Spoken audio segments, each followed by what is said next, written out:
அண்மைச் செய்தியை பார்த்துக் கொண்டிருக்கிறோம். சேலம், தருமபுரி, கிருஷ்ணகிரி, திருவண்ணாமலை உள்ளிட்ட 12 மாவட்டங்களில் ஓரிரு இடங்களில் கனமழைக்கு வாய்ப்பு என்று சென்னை வானிலை ஆய்வு மையம் தகவல் தெரிவித்துள்ளது. மேலும் திருப்பத்தூர், கள்ளக்குறிச்சி, பெரம்பலூர், அரியலூர் உள்ளிட்ட 12 மாவட்டங்களில் ஓரிரு இடங்களில் கனமழைக்கு வாய்ப்பு என்றும் தகவல் வெளியாகியுள்ளது. இதுகுறித்த கூடுதல் விவரங்களை எமது செய்தியாளர் மாணிக்கம் வழங்க கேட்கலாம். வணக்கம் மாணிக்கம், விவரங்கள் என்ன?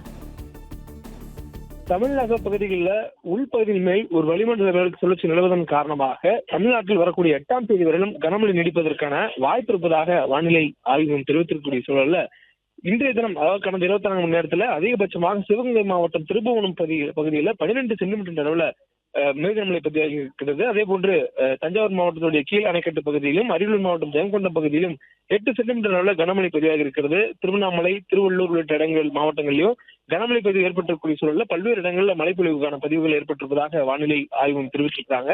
இந்த சூழல்ல இன்றைய தினமும் 12 மாவட்டங்கள்ல கனமழை தொடர்வதற்கான வாய்ப்பு இருப்பதாக வானிலை ஆய்வு மையத்துடைய அறிவிப்புல சொல்லப்பட்டிருக்கிறது. திருவண்ணாமலை, திருப்பத்தூர், கிருஷ்ணகிரி, தருமபுரி, சேலம், கள்ளக்குறிச்சி, அரியலூர், பெரம்பலூர், திருச்சி, திண்டுக்கல், மதுரை, சிவகங்கை ஆகிய 12 மாவட்டங்கள்ல ஓரிரு இடங்கள்ல இன்றைய தினம் கனமழை என்ற அளவுல மழை பொழிவதற்கான வாய்ப்பு இருப்பதாக வானிலை ஆய்வும் தெரிவித்திருக்கிறாங்க.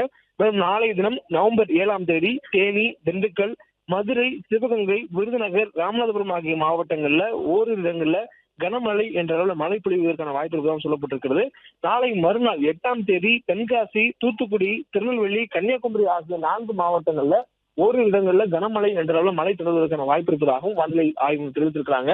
சென்னையை பொறுத்தவரையிலும் வானம் ஓரளவு மேகமூட்டத்துடன் காணப்படும் எனவும், நகரின் ஒரு சில பகுதிகளில் லேசான அளவுல மழை பொழிவதற்கான வாய்ப்பு இருப்பதாகவும் வானிலை ஆய்வு தெரிவித்திருக்கிறாங்க. மேலும் இந்த காலகட்டத்தில் பெய்யக்கூடிய மழைக்கான வாய்ப்பு, அதாவது சென்னையை பொறுத்தவரையிலும் மாலை நேரத்தில் இருப்பதற்கான வாய்ப்புகள் அதிகம் எனவும் சொல்லப்பட்டிருக்கிறது. பிளே ஸ்டோர் மற்றும் ஆப் ஸ்டோரில் இருந்து பாலிமர் செயலியை QR கோடு மூலம் பதிவிறக்கம் செய்யுங்கள். செய்திகளை உடனுக்குடன் பெறுங்கள்.